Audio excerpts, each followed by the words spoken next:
There is a law that never sleeps, a truth that does not bend to opinion or excuse. You will never rise higher than the image you hold of yourself in your own mind, not 1 inch higher. A man or woman can be born into poverty, raised in chaos, surrounded by failure. But if they believe, with unshakable conviction, that they are destined for greatness, life will eventually rearrange itself to match that belief. And the reverse is just as true. Give a person every advantage, every resource, every opportunity, and if they believe they are unworthy of success, they will sabotage it until their reality matches the picture in their head. You become what you believe. This is not poetry. This is not theory. This is law. It is the same law that turned a young, uneducated man named Henry Ford into the architect of the modern automobile industry.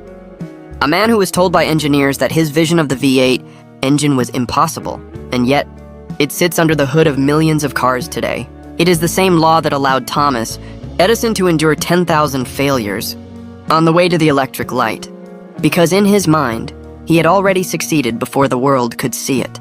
Belief is the root. Results are the branches. If you do not change the root, the branches will never change. And here is where most people live their entire lives. They let their circumstances dictate their beliefs, instead of letting their beliefs dictate their circumstances. They see their bank account and decide what is possible. They look at their job title and determine their worth. They glance at the mirror and decide what they are capable of. They do not understand that life is a mirror, not a prophecy. It reflects back to you what you have decided to expect. You might be thinking, well, that's not true. I can't just believe I'm a billionaire and wake up rich tomorrow. No, but belief is the seed. And like any seed, it takes time, nurturing, and action to grow. What most people lack is not the ability to dream.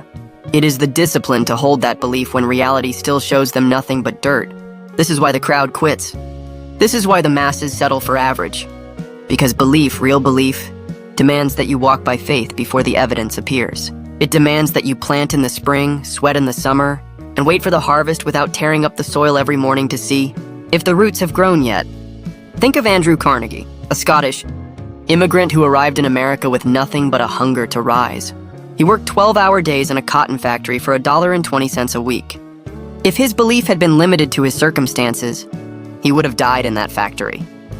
Instead, he studied, he asked questions, he learned from every man who was a step ahead.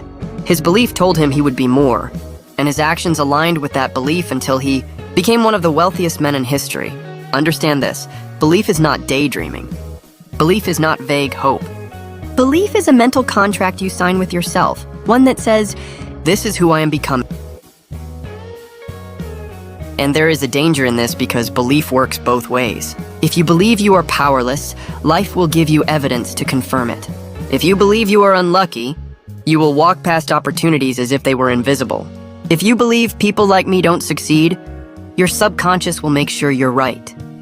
The mind is a loyal servant, and it will always obey the master. Whether the master gives it commands that build or commands that destroy. So here's the question that will decide the next chapter of your life. What do you truly believe about yourself? Not what you post online, not what you say in conversation, not the mask you wear for approval. When it's just you, in silence. What is the verdict you've passed on yourself? Most will avoid that question. They will bury themselves in noise, in distraction and busyness, because the silence is too honest. But nothing changes until you face it. And once you face it, you must replace it. You cannot simply tell yourself, I will be successful. You must saturate your mind with it. Read it, speak it, visualize it. Associate with those who already live it. Build a mental environment where your belief is no longer fighting for survival, but growing stronger every single day. Your environment matters, not just the physical, but the mental. A farmer cannot plant roses in poisoned soil and expect them to bloom. And you cannot plant belief in an environment of cynics, doubters, and small thinkers and expect it to thrive. Belief must be fed. And what you feed it is your choice.